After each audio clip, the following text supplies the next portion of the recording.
¿Cuántos de vosotros sabéis qué es el TTIP? ¿Muchos? ¿Pocos? ¿Algunos quizás?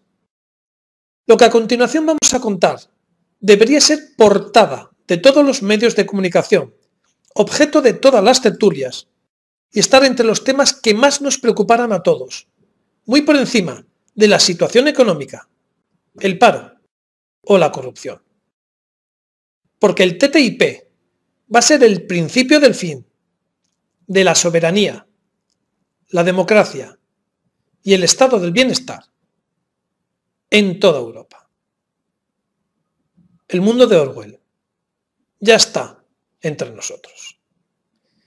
Bienvenidos a la Red ICE.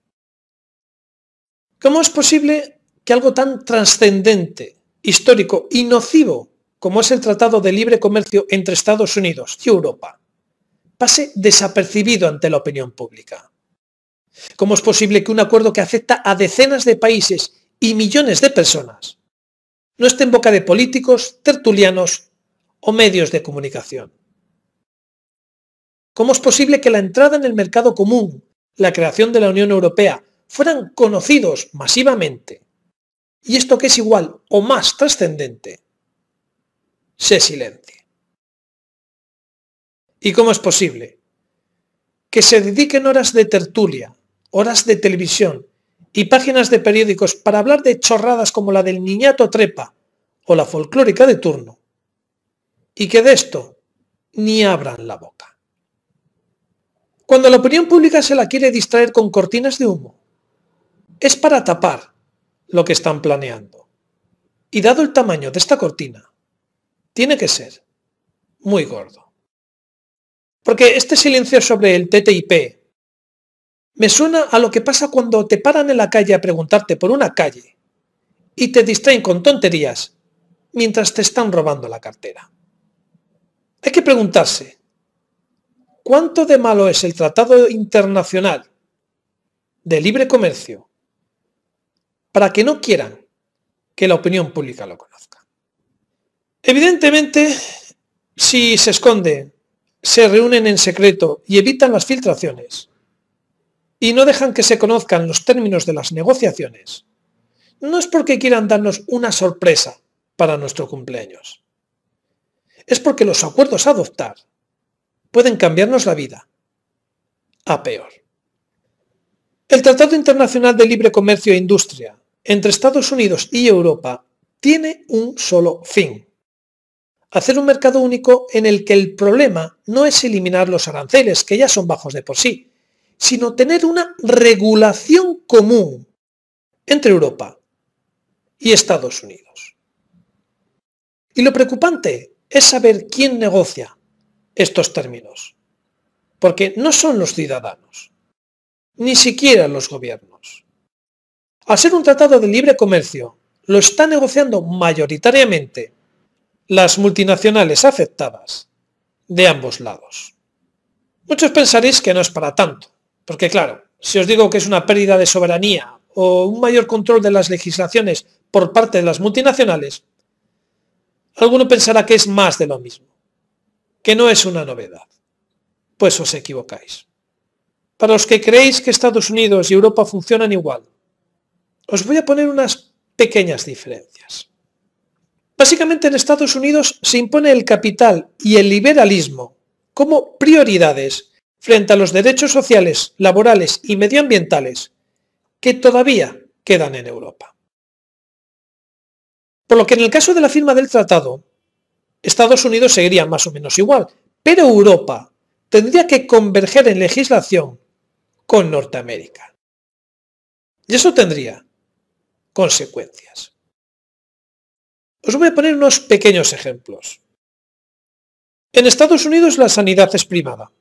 El que no tiene un buen seguro está fuera. Mientras que en Europa todos tienen derecho a la sanidad universal. Una simple operación de cadera que aquí cubre la seguridad social le costaría a un norteamericano que no tuviera seguro miles de dólares. En Estados Unidos la industria alimentaria tiene un gran poder económico. Eso hace que en ese país esté permitida la clonación de ganado, el tratamiento con hormonas a los animales para su engorde, el clorado del pollo o los alimentos transgénicos.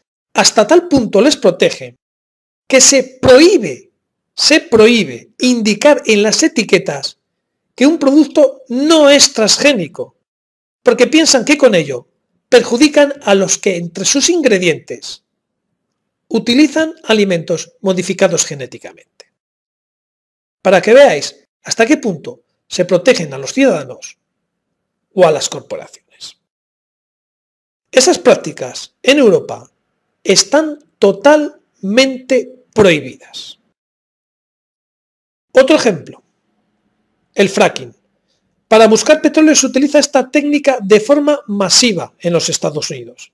Y esta técnica implica inyectar químicos y agua a alta presión en la tierra, contaminando acuíferos y cultivos de los que luego nos abastecemos. Además de ser una causa potencial de terremotos.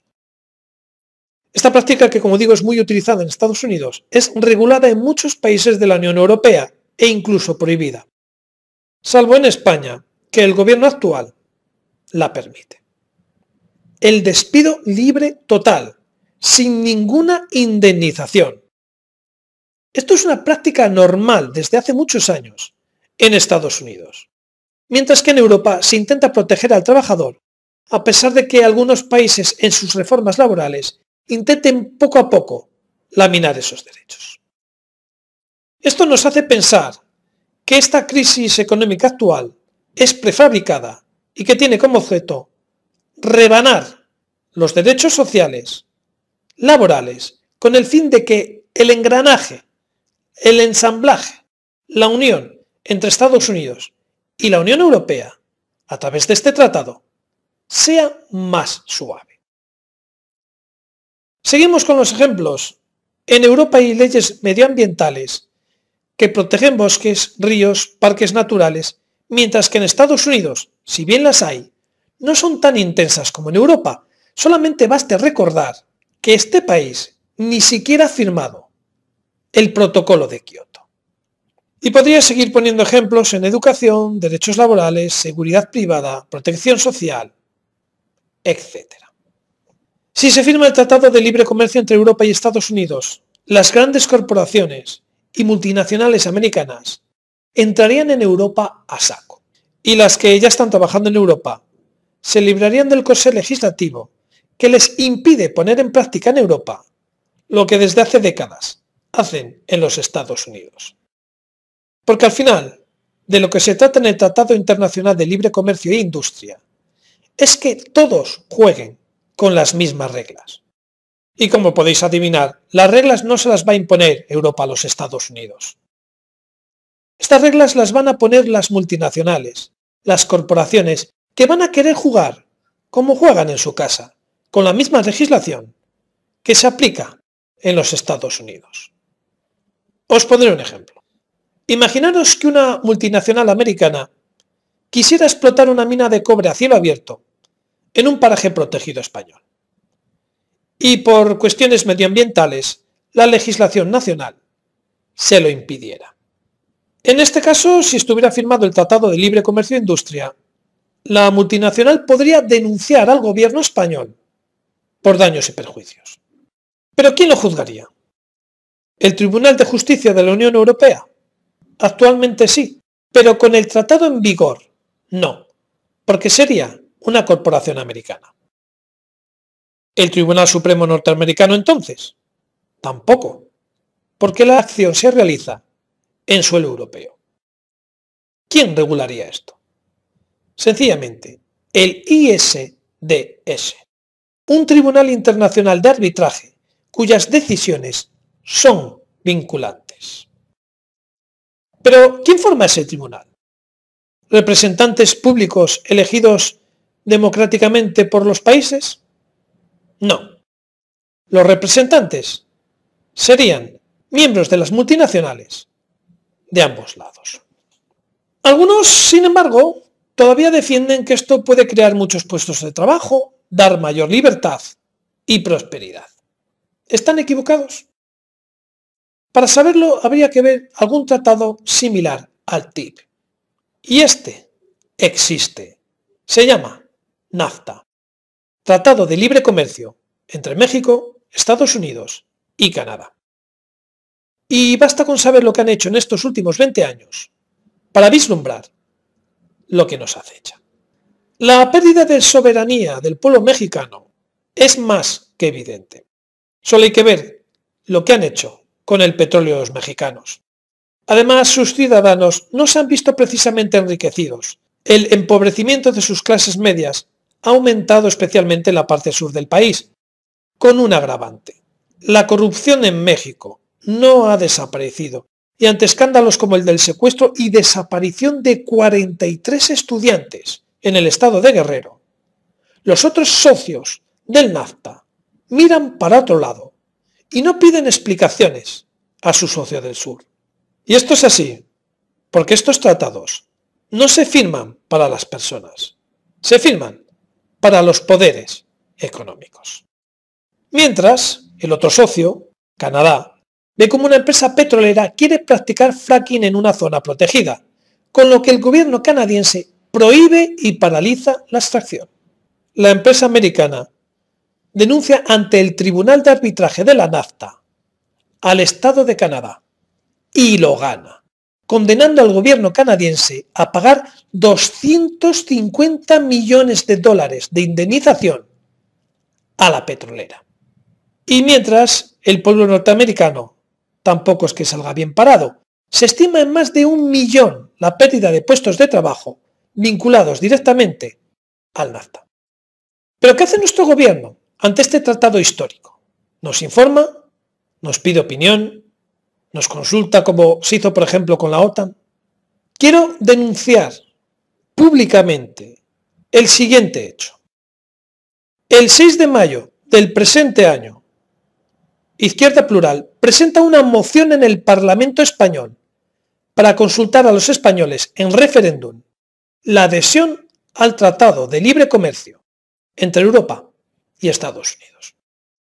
Quiero que se sepa quiénes están con los ciudadanos, con la transparencia y la participación en decisiones que afectan a todos, y quiénes están con las multinacionales, grandes empresas y grandes corporaciones. Cito por orden alfabético. Convergencia y Unión, Partido Nacionalista Vasco, Partido Popular, Partido Socialista Obrero Español, Unión, Progreso y Democracia. Estos partidos votaron no a la moción por la que se quería pedir la opinión a los ciudadanos.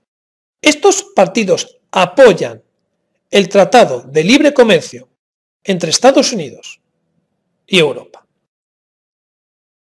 Pero pido tranquilidad, que no se preocupen las élites, los ricos, los poderosos, los banqueros, los grandes empresarios o la clase política. Estaros tranquilos, no os preocupéis. Estos cambios solo afectan a la clase media. Podéis seguir con vuestras vidas. Para terminar, quiero advertir de algo más grave aún. El mercado común derivó en la Unión Europea. Dicha unión nos iba a traer prosperidad, seguridad y, sobre todo, igualdad entre todos los países de la Unión Europea. Y lo único que ha traído en común es una moneda. Ejemplo de lo que realmente importa, la pasta. Porque en el resto no somos iguales, ni tenemos los mismos sueldos, ni la misma justicia, ni el mismo nivel de pobreza, ni el mismo paro, ni la misma transparencia, ni la misma corrupción que en el resto de Europa. Una puta moneda es lo único que tenemos en común los europeos de a pie. Espero que este tratado no dé lugar a otra nueva unión mundial, en la que las desigualdades aumenten proporcionalmente al tamaño de la misma, a la vez que disminuyen la poca soberanía que aún nos queda. Espero que me ayudéis a difundir, a compartir y a hacer conocer esta reflexión. Y os animo a que os suscribáis.